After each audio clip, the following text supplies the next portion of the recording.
Oh, and what a day it is. The WBP is back. Jonny here in the 303rd person, along with 007 himself, Ryan Harris. Today we got a first on the Whatver Buddy podcast. That's right, a first. Meaning, in the red corner, weighing in at 200 and something pounds. He's only 4 miles away from Jonny at this exact moment. Not only a guest, but a co-host from the band Gain of Funktion, Michael the Stoneman Stone. That's right, 3 for the price of 1. The fellas discuss the usual, enough to make you say, shitballs. So, sit down, stand up, turn yourself around, do the hokey pokey, and with no further ado, welcome Ryan and Jonnys. And for a limited time only, the Stone Man.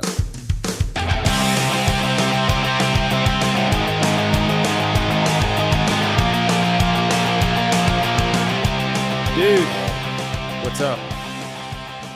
Hi, good morning, hello. I had a very pleasant experience with the Yum Yums this morning. It was quick, Nice. It was efficient. They're straight up scared of me now. They don't want to fuck up my order.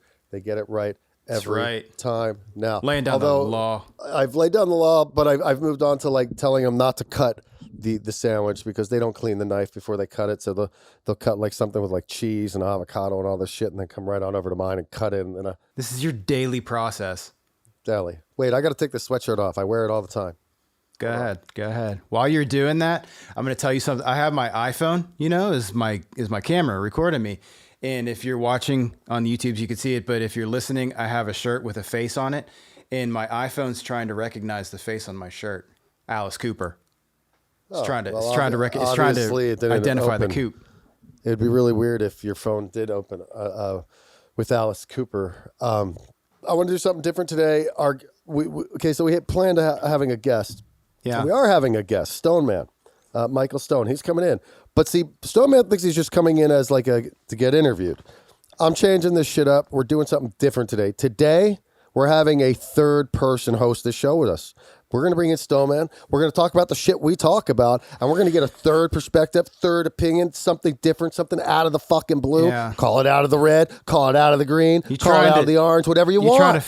You trying to phase me out, bro? You trying to find my? You trying to groom my replacement?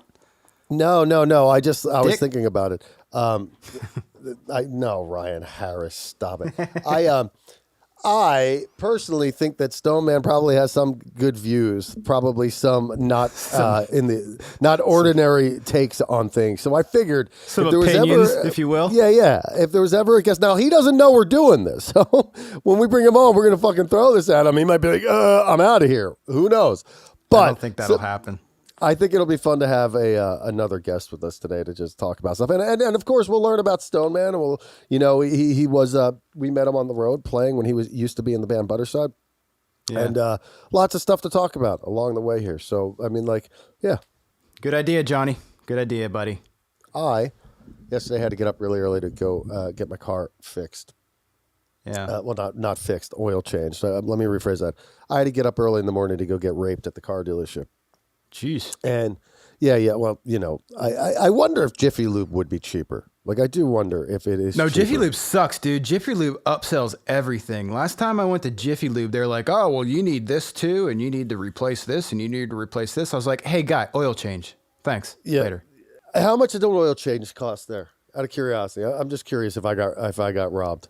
Two-part answer for you. Last time I went there, I didn't have my current car. Was it synthetic oil? At first, no, and then I went back to this Jiffy Lube a couple times, and they eventually got to where they just used synthetic oil and didn't ask me, and then it went up like $30. But my car now costs $120 for an oil change. Wow, that's even more than mine. Why is it more than mine? Mine was only $98. Probably because my car's bigger. Probably just takes more oil. I don't know. That's total bro science. And it's bro science that doesn't make any sense because I'm guessing your engine's a 4-cylinder, mine's a 4-cylinder. They use the same fucking oil. Mine's a 6-cylinder. There it is, bigger engine. Okay, that's it. Right. I'm glad that we got to the bottom of that. But I don't have to get an oil change. I need an oil change like every 10,000 miles or something now, though. So I guess it kind of works out. Would you rather spend $60 every 3,000 miles or $120 every 10,000? I mean, I guess, they tried upselling me. They're like, oh, you ran out, because my car had like 25 months of like free service or some shit like that or something. Yeah. And they're like, well, you ran out of that, so we could sell you a deal. You could buy all 4 of your next services up front for $350. Let me break it down for you. This amount, that amount, this amount, that amount. So he's telling me, like, so if you go and you do it individually, it'll cost you $600 some. What he left out was, if you choose to do all that, it's like, listen, asshole, this is what I'm going to do. I will come in once every 5 months to get my fucking oil, or once every 10,000 miles, get the oil change. And then I'll come in every 5,000 miles to do the other thing for like $50. So therefore, 4 things will cost me $300 as opposed to 4 things costing me $350, in which you're telling me they would cost me $659. So asshole, get your head out of your ass. Stop this shit. Okay. This is what bothers me. I didn't necessarily follow your numbers there, but I did have a question to ask you. If you buy those 4 things up front and then say something happens tomorrow and you get a new car, does it forward in any way towards your new car, or is it like you're out? He did start off by asking me if I planned on keeping the car. Yeah. Okay. All right. Well, then so he started with then that. He's on the but up. Okay. What this asshole doesn't remember is this. Yeah. My brother, God rest his soul, before he passed away, was the service manager for a Toyota dealership in Florida. Yeah. So you know all the tricks. I know the tricks. It's like, dude, I know what you're doing. This is where you're going to make your biggest commission, is selling me that Hey, buddy, piece of shit. continue your story, but Stoneman's in the waiting room. I'm going to let him in. I'm going to let our co-host for the day in. Yeah, like he doesn't know this, but we're gonna drop this on him right now. Explain this to him? I'll explain this to him right now. No, I'll explain it. Or should we go with it for a while and have him just be like, "What's going on here?" No, I'll explain it to him. Let him in. Finish telling your car story. Better. Now he's got a charisma, man. There he is. What's up, brother, dude? Stoneman. Oh wait, we have no audio. Can't hear you. I can't hear you. Can't hear you. Got to turn that volume on. I was gonna be an engineer before I decided to be a bass player. All right, hey Stoneman. Gotcha. I love you. Everybody, this is Stoneman. Stoneman, I'm going to throw this at you. I'm going to throw something at you that we've never done before, just so you know. We've decided that you're going to co-host the show with us today. This isn't going to be an interview. We'll talk about you throughout, but we're going to basically, we're just going to talk about all the shit we would normally talk about on the podcast. You're going to be a third opinion. I love every second of that. I love all of that. Thank you. It's great to be here, my brother. It's great to see you guys again. Ryan, my brother, great to see you. Dude, hug. What's up? That's it. Right there, baby. How have you been, man? Man, I've been beautiful. Been healing up. Yeah. Oh, we're going to get to that. We're going to get to that accident of yours. All right. Well, listen. I just want to say, Stoneman here. We know Stoneman from touring with Stoneman in 2016. Tour buddy.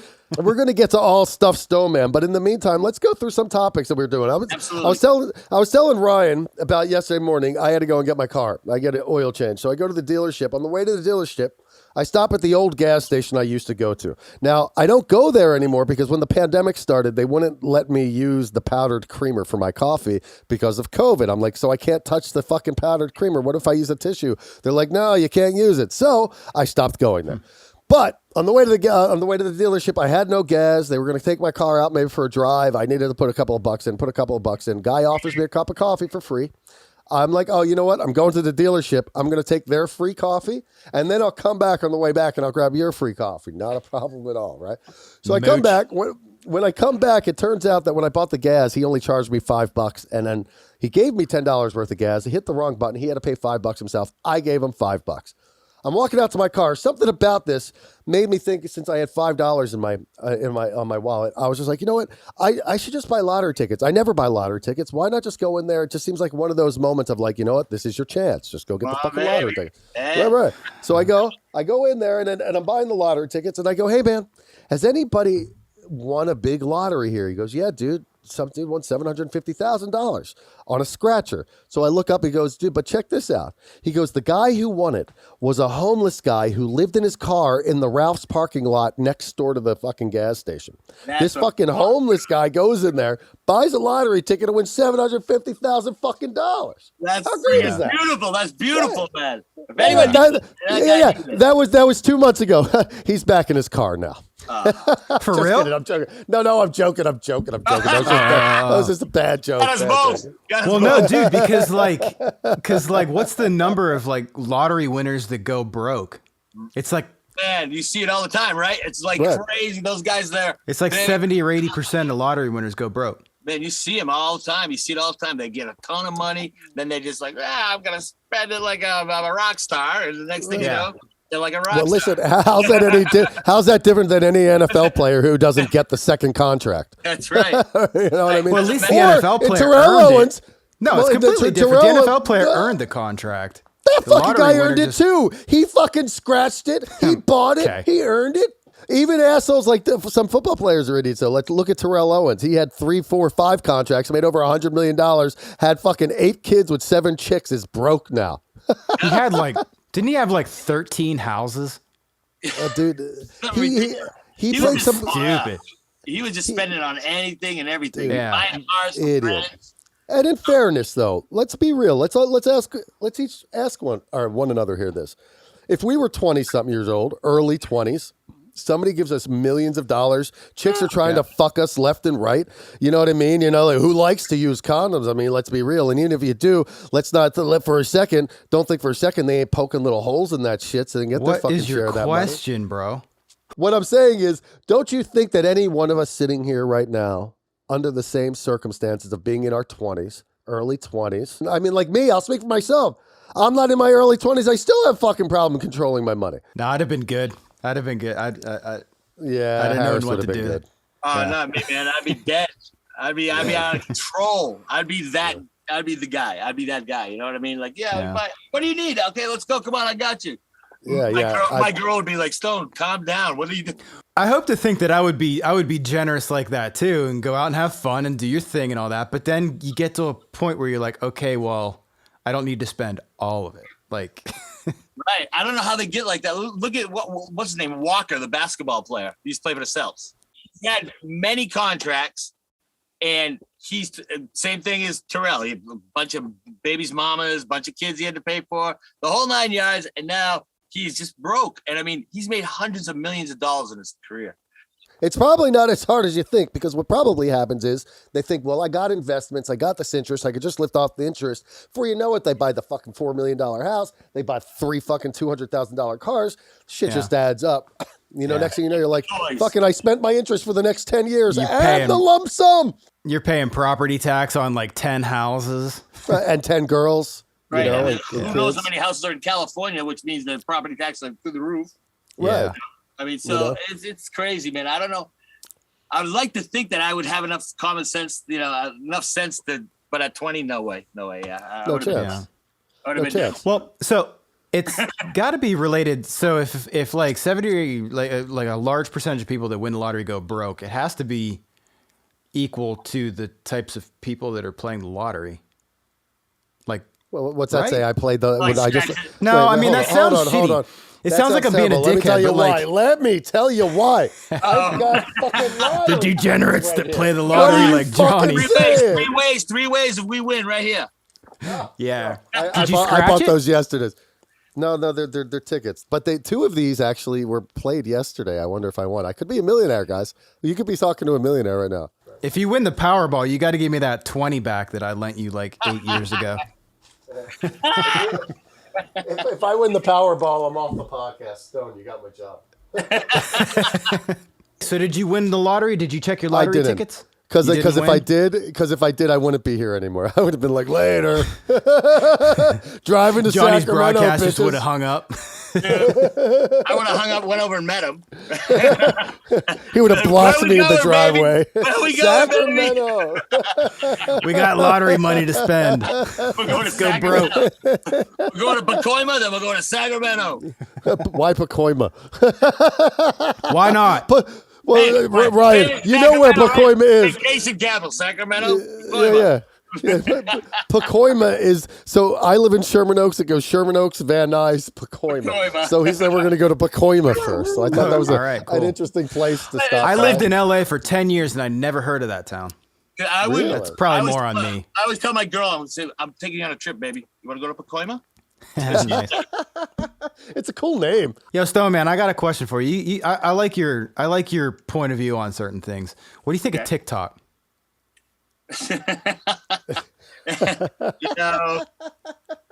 God's honest truth, I just think it's too you say the words. Say the words. Say it, dude. Let it go. It's fucking Yeah. stupid. All I'm with right, you. you got stupid people up there doing a bunch of stupid shit, and Yeah. look, Just I to be get it. famous. Yeah, Just to you be want to be famous. famous. I get it. Everybody wants To to get a find fucking skill. Get but a Jesus skill. Christ, dude, you know what I mean? Something I heard something happen last week where like people like got really hurt because some dude was trying to do some guy signed a stupid stunt and he Yeah. got hurt, but he hurt innocent people who were just like wrong was he place, doing? wrong time. I dude, it had something to do with a gun. I want to say. I mean, it was something fucking stupid. Like it was fucking something like, what are you doing? Because what's happening is people they're raising the bar. Everybody's trying to top somebody else. Next thing you know, it's just fucking getting out of hand is what's Everybody's happening. out stupid in the other guy. Right, and people are getting hurt, you know. Yeah. Hey, Stoneman, speaking of stupid, you see that fucking guy fucking jump his Tesla?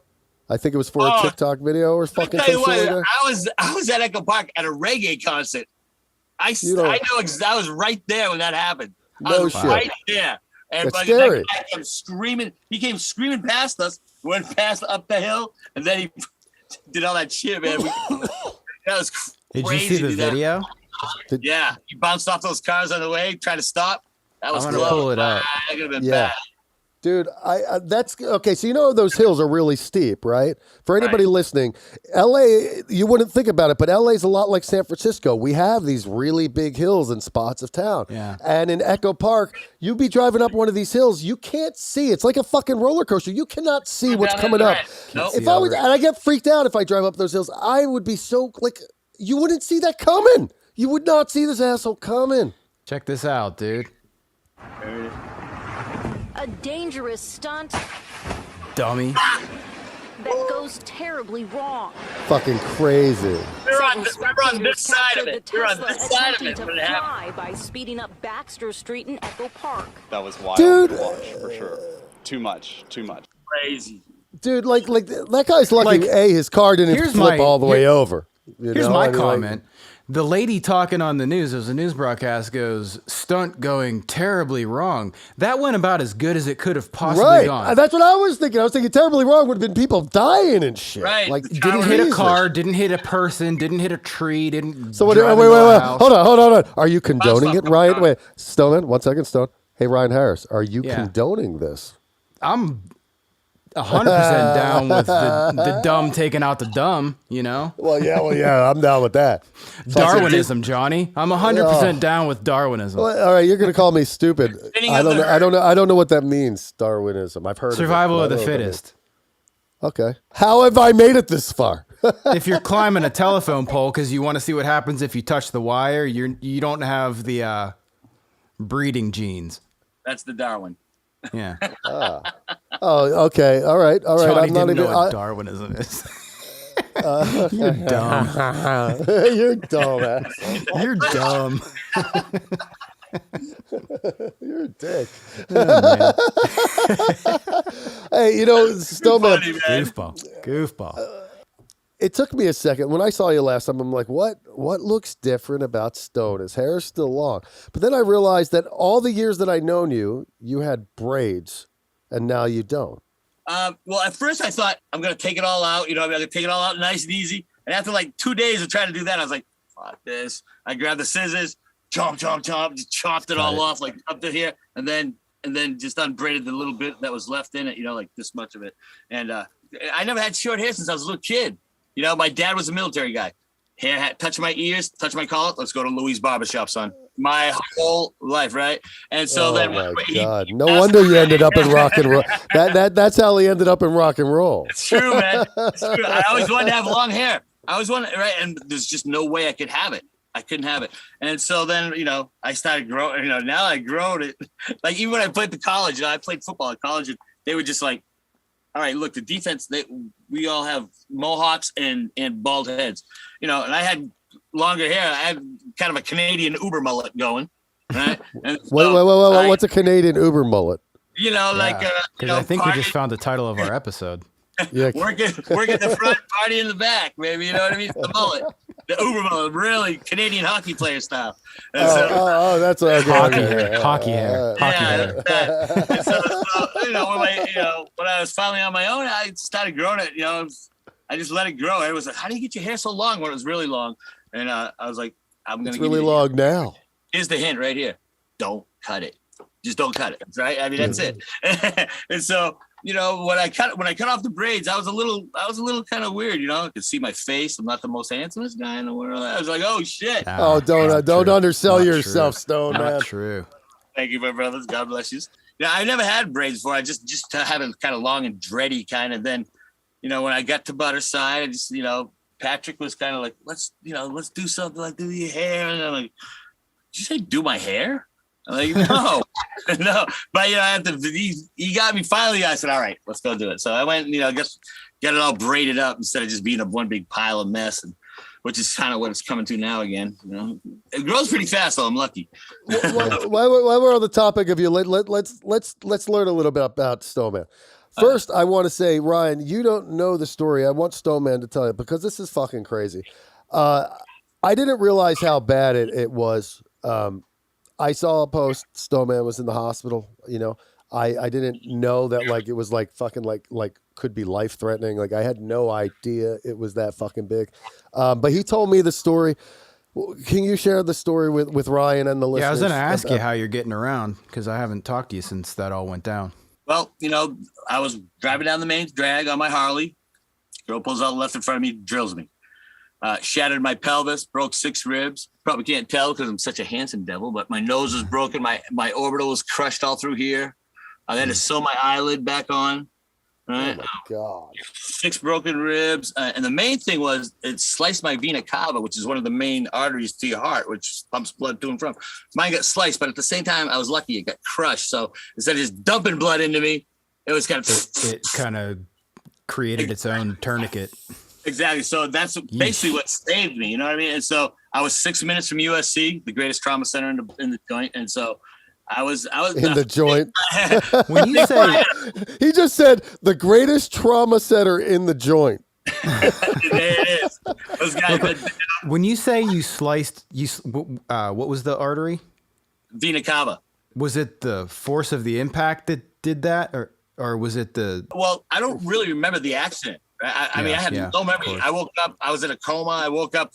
When I came to, it was a couple weeks later, right? And then I was just like, you know, what's going on here? I didn't know what the heck was happening, you know. But I think what happened was when it hit, the bars turned and kind of went into my pelvis. That's what shattered that. My leg got dislocated, and then I think what happened is like one of the bones sliced it.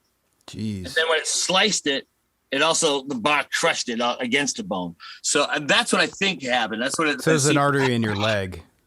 No, it's actually right here. Yeah, it goes all the way up. It goes all the way up to your heart. It's one of the main ones that goes to your heart. So like I had this external fixator on for the longest time, for 3 months. Like these 2 eye bolts came out of my hips with 2 metal bars in front of me, right? Yeah. And so my girl would actually have to push me to get me to go to the bathroom. Like she'd shove me out of. I gotta go to the bathroom, babe. Wake me up.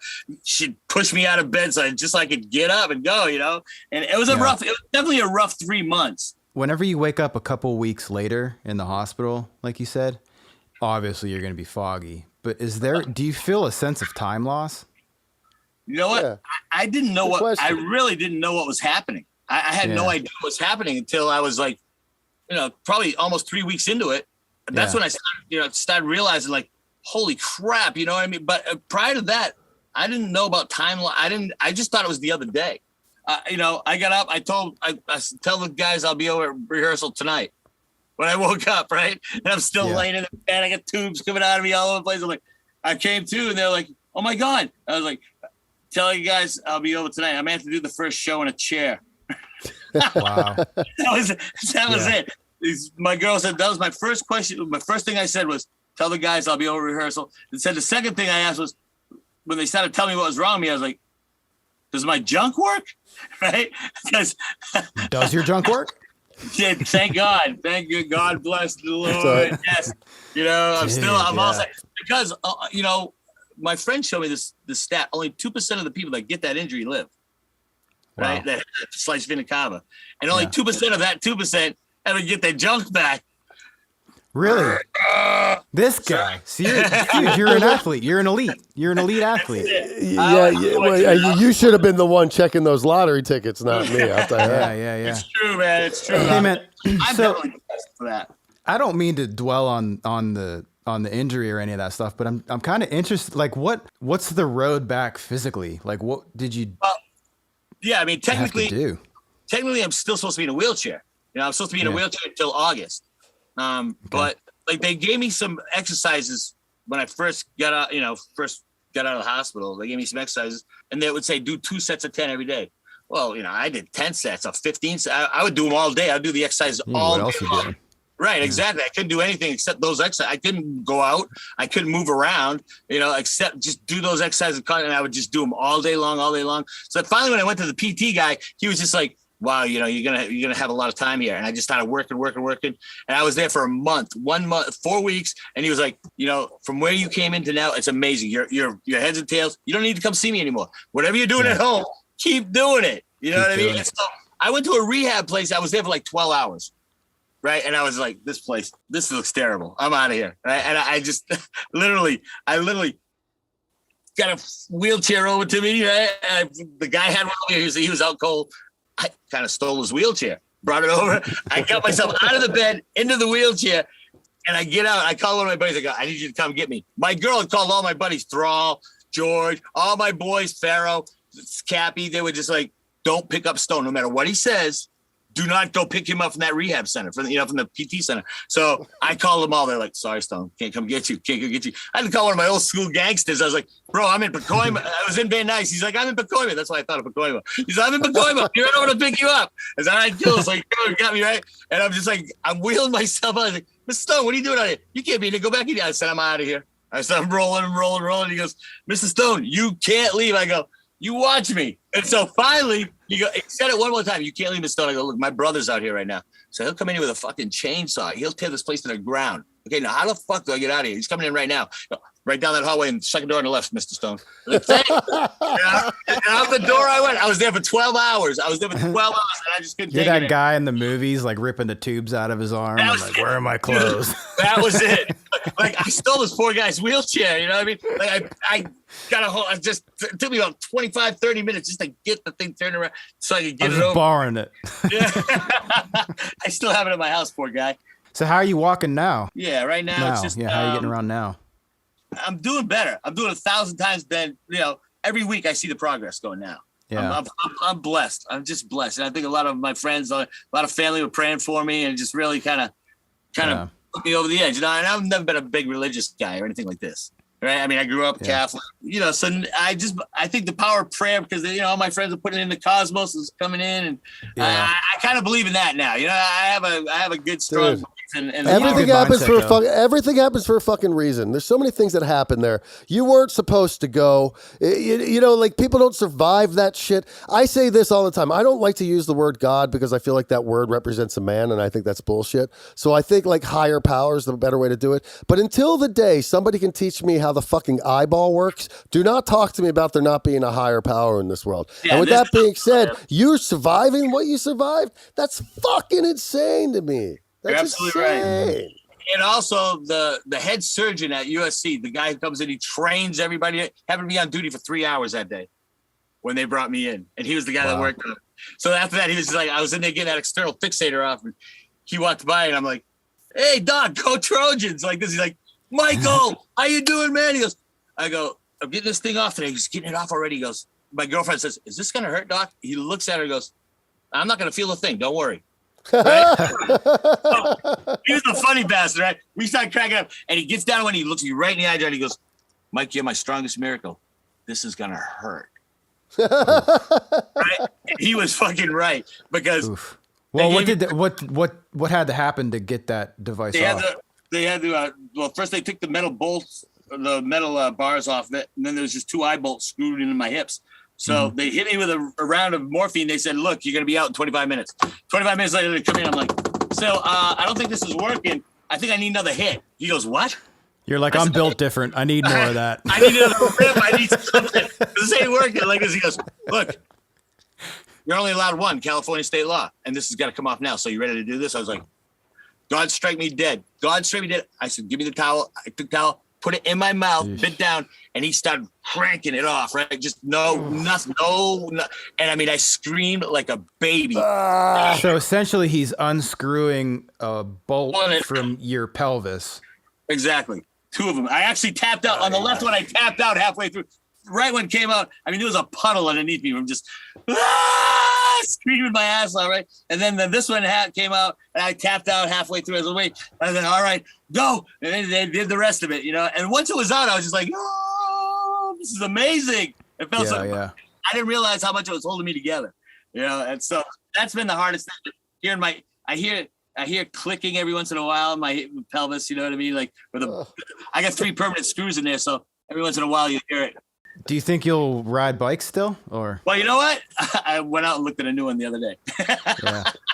Yeah. I mean, I still have my old. I just bought that Harley. It was a 2005 or 6, I think. It was a Softail, and so I just bought it a couple days before the accident. Right before she hit me. But I still had my old Harley Softail at my house. So, you know, my chopper. So I still have that one at the house. I fired it up the other day, did rode around my block. Was the girl drunk? Like was it like what? You know what? It was the middle of the afternoon. She was perfectly straight.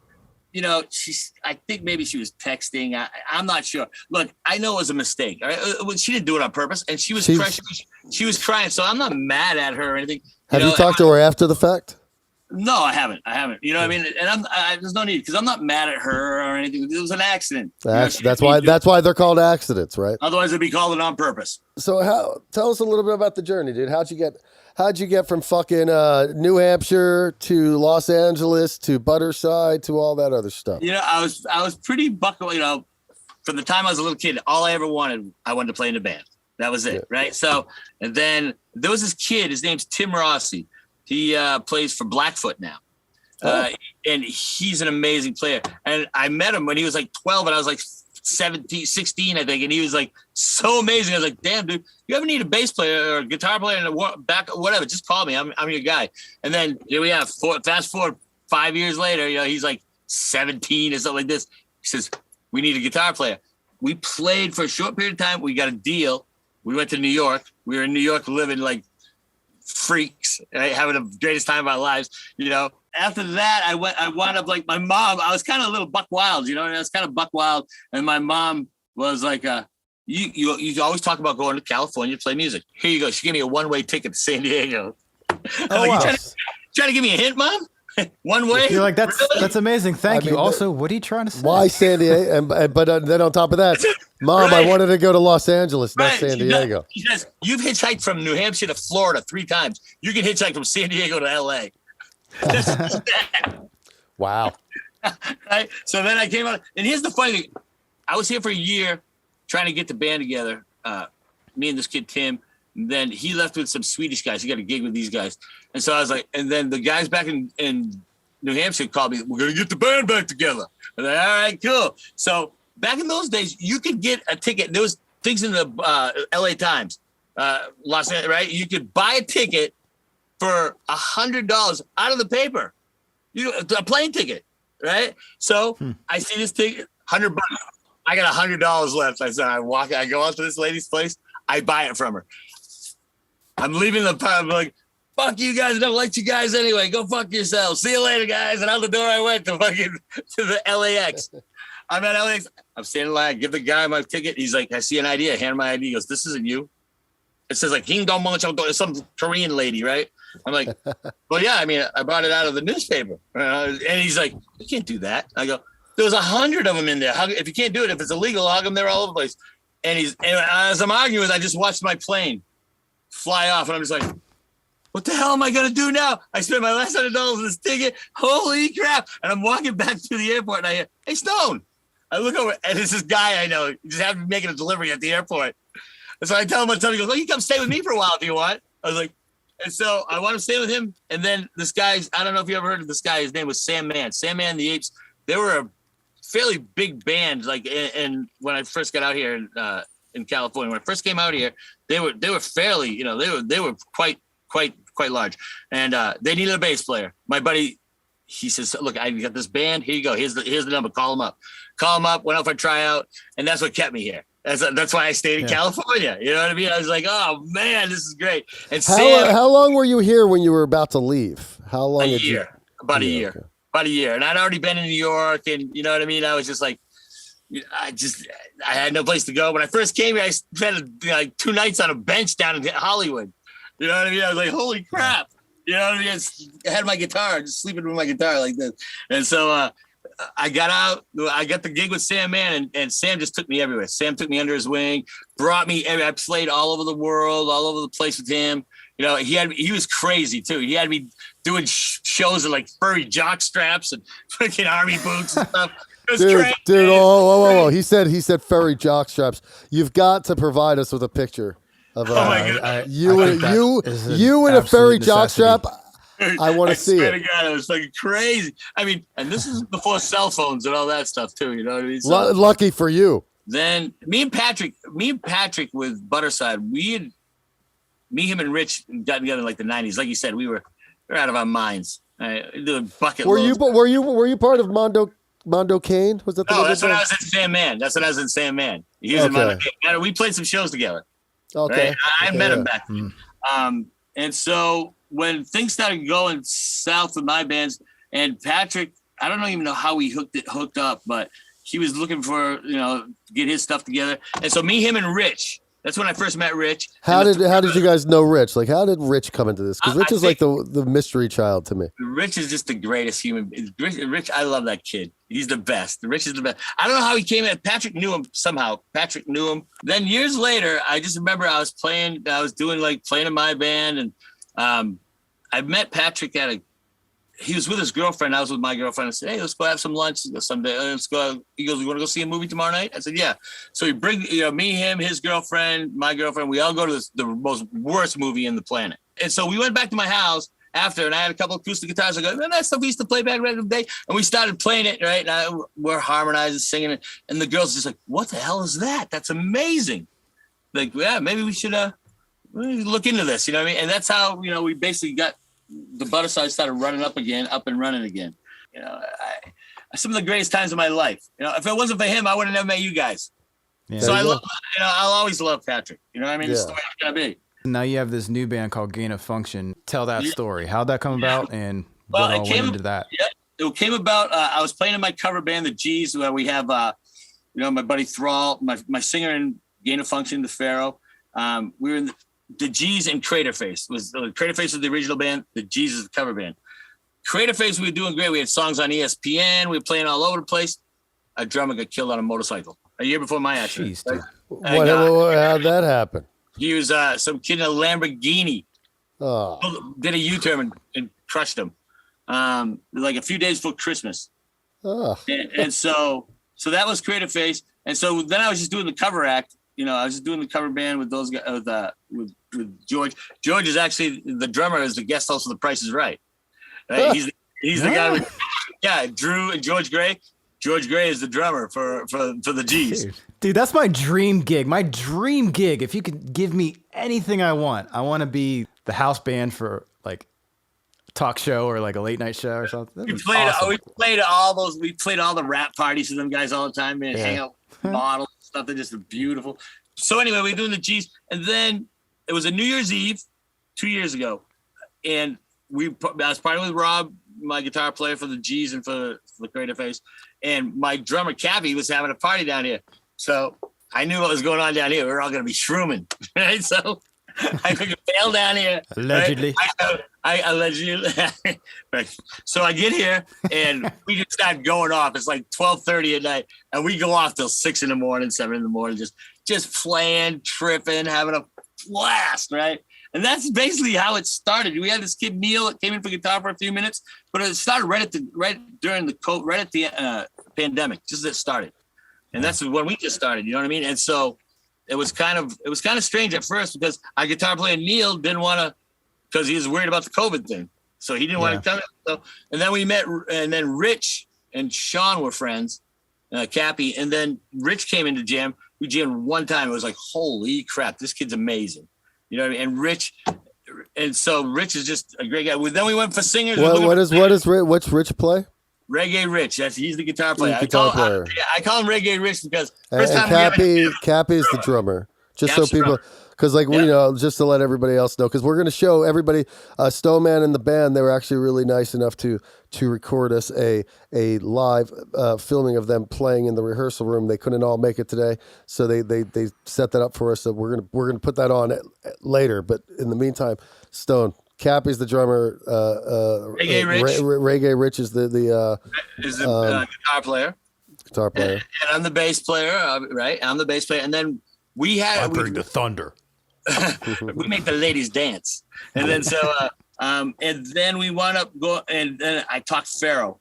My buddy Pharaoh, he was my bass instructor, right? He went to Berklee School of Music. Anytime you get Pharaoh in your band, I don't care what band it is, your band just exponentially gets better. I don't care if he's playing bass. He played bass. He plays bass in Little Caesar right now, right? So he tours with them. He's lead singer in Gain of Function. He was the guitar player, right? And Creative Face and in the G's. So he's a well-rounded individual as far as music. You know, you give him a toothpick and a thimble, he'll make that shit play, you know? He's that guy. We got together with Pharaoh like about a month before the accident, right before I got hit. And we had rehearsed like maybe 2 or 3 times. And then all of a sudden, wham, I got hit. And then I got out. When I got out, we started coming back together, getting back together. The first 3 rehearsals, I just remember I was playing because I had some memory issues. And so the first 3 rehearsals, I knew I was supposed to go somewhere, but I just didn't know where. You know, I've never had a major injury like this before. And I can deal, and I'm always in pain. I get those screws in my back. So why would you want to get back on a bike? You know, it's just what I've always done. I've always had a bike. You know what I mean? Look, you broke up with your first girlfriend. Did you still want a girlfriend? No. Something you love to do. That's the best. That's the best smack that I. Something you love to do. You got to do it, right? He just Will Smithed me, man. With all love, though. Will Smith with love. Yeah. Let's play. Let's play that song you recorded. Here Thank we you, go. brother. Gain of Function.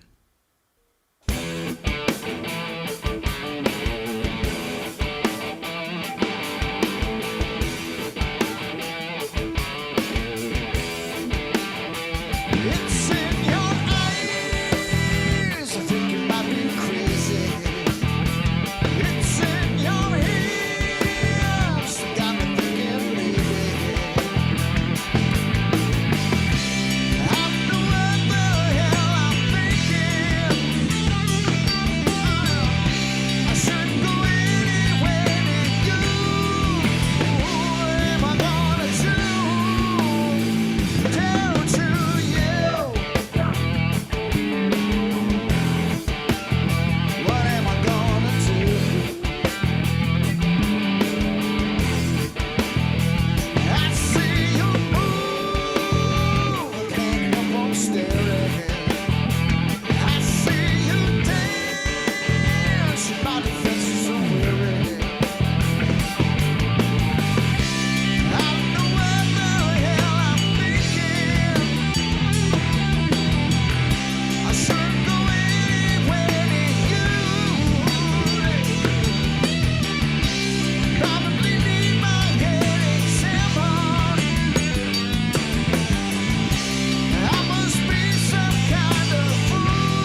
cool. It's cool. That was fucking awesome. How do you guys film that in rehearsal like that? You know what? That's right in the studio I'm sitting in right now. Right, it's our little joint here at the lab.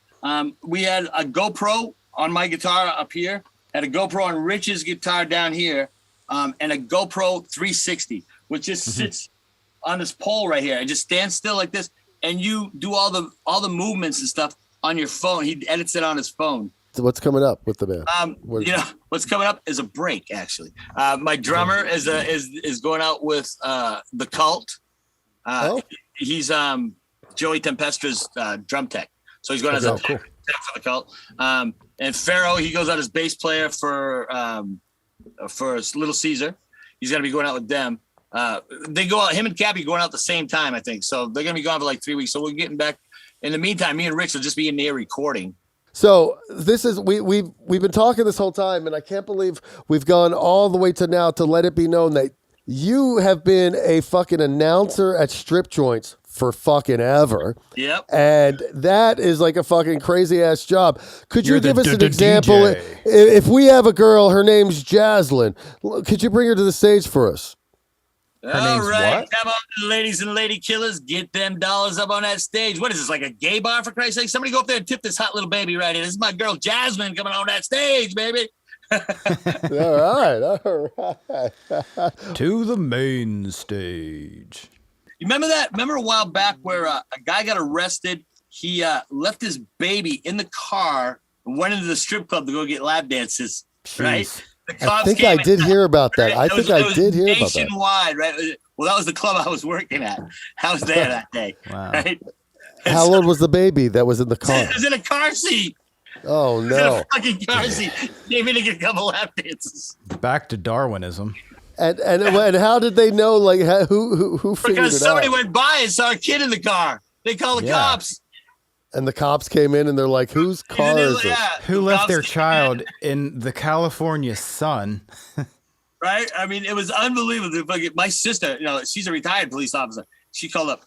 Did you hear what happened to a strip club out there? I was like, no, what happened? She was like, she was so mad when I told her the club I was working at. She's like, "Are you kidding me? How could somebody do that? How could you allow someone to do that?" I'm like, "Well, I didn't know. I was in the club. I didn't know. You know, shit." It's I mean, not it my was, kid. it was yeah, it was crazy. I mean, there's just a lot of crazy stuff that goes on in those clubs. You know, like when I first started, it was really buck wild. I mean, actually, when I ended, it was buck wild too. But it was, yeah, the strip clubs are just a place to have, you know, they're just a place to have fun with the dregs. It's a blast. Phone with the Like I judges. said, the reason why I love that job was they would just let me leave whenever I had anything, wherever I had to do. If I had one show, if I had 10 shows, if I had 20 shows, all right, Stone, yeah, no problem. Awesome. Hey, listen. Let's wrap this up. Before we do, let's play a little game with Stoneman. Okay, Ryan? I'm down. Let's do it. All right. I'm down. All right, buddy. Excuse me, I'm the cougher now. So we're gonna ask you a quick question. We want to hear the first thing off the top of your head. Quick response. Not too much to think. Jeez, not too much thinking about it. Just quick response off the top of your head. Gotcha. All right. I'll go first. You ready, Stoneman? Fire away. What color panties do you have on? Right now, I have on my fuchsia. Fuchsia. Fuchsia. What is fuchsia? It's an off green. Off green. All right. I think I could be wrong. I'm just making things. I don't know. Caught me off guard. I thought I knew him better. All right. So Jonny said 10-1. You were gonna say I'm not wearing any panties, Well, and I want to just know why he would have that 10-1 reaction. You're gonna say you're not wearing panties. because I'm not really, but I mean, like, fine. You want to find? See this? Fine. Actually, I got my red. Oh, one. that's fuchsia. That's red. Fuchsia. Nice. I don't even know what fuchsia is though. All right, next question, dude. My panties. Well, hey, Next our question. next. I talk about food on this podcast all of the time. Do you remember being on tour in Denver? We all went to Ruby Tuesday. Mm-hmm. We got a chicken sandwich. It was the best chicken sandwich I've ever had to this day. I still talk about it. Don't talk about it. It was Do amazing. you I remember that? Yes. You That was the funnest time. That was the funnest time of shows I had out there with you guys, because I remember being out there and like at one point, the first song I was like, oh shit. And then John comes over to me and he goes, relax, Stone. I'm like, what? He goes, just relax. I'm like, oh, okay, cool. All right, cool. Yeah, I got this, because at first I was like, all the songs mixed up in my head. I'm like, oh, shit. Well, we were in Denver with the elevation. That didn't help. And he says, It's calm hard down. to think straight. Just calm down, Stone. I was like, as soon as I calmed down, I had it under control. But boy, I forgot all about that. We were gonna have to talk about that. Elvis couldn't make a gig, and Stoneman flew out to Denver and played a gig with us, and that's where that Denver question came. that was some with the huge chicken fulfillment, man, sandwich. because Elvis is a beast. Yeah, That was a beast, man. That guy can play. He is awesome, man.